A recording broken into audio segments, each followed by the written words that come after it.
Our next story is about a bizarre cross-continental chemistry lab love story. It ends not with a Nobel Prize, but with federal charges. We bring you the tale of a Chinese couple who allegedly smuggled a toxic fungus into the United States.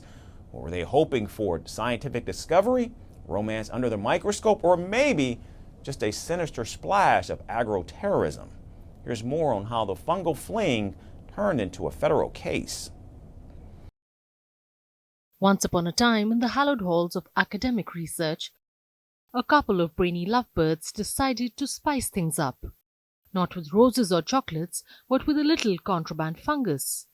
Because really, what's more romantic than smuggling? A potential agroterrorism agent across international borders. Meet 33-year-old Jian Yunqing and 32-year-old Zunyong, a pair of researchers from China. They were recently charged by the US federal prosecutors for allegedly sneaking a toxic fungus in the United States. It is called Fusarium graminearum. As per authorities, this wasn't just any rogue mushroom. This little spore causes head blight in crops like wheat, rice, and barley. It is also responsible for billions in global agricultural losses, and it can also make humans vomit and potentially damage their livers. Liu reportedly brought the fungus into the US in his backpack. His destination was the University of Michigan lab where his girlfriend Jian worked. Their romantic science project, however, did not end well. FBI agents got involved, airports got suspicious, and Liu got sent packing back to China last July. Meanwhile, Jian stayed back to face the music. Both were charged with smuggling, conspiracy, visa fraud, and lying to investigators.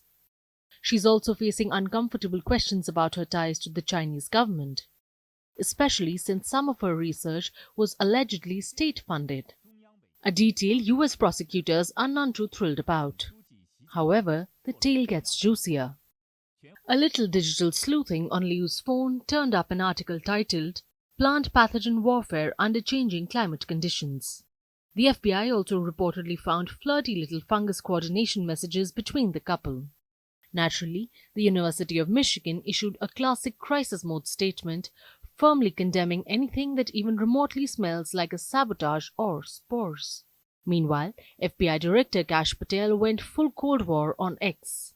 He accused China of deploying operatives to infiltrate American institutions and target the food supply.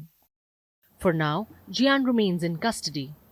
Liu, still in China, is unlikely to be extradited because no extradition treaty exists.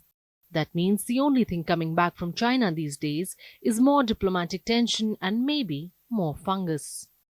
All this comes as the US steps up scrutiny on Chinese nationals in academia, especially those with ties to the Chinese Communist Party, which apparently includes researchers, some frog embryo smugglers, and now these two fungal fugitives. If there's a lesson in all of this, it is that love is powerful, science is complicated, and custom agents really don't appreciate petri dishes full of crop-killing pathogens.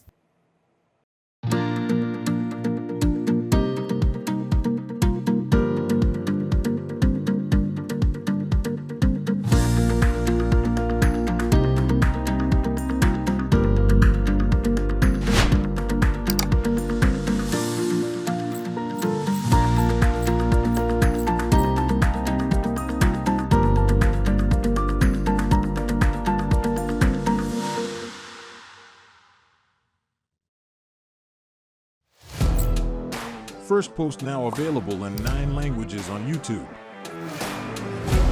English, $36 trillion. French, Le FMI, comme German, Geschäftsführenden Direktor Hindi, $30 trillion kakaljo. Indonesian, Pemerintah tanpa pemeriksaan. Italian, Sekali radikali.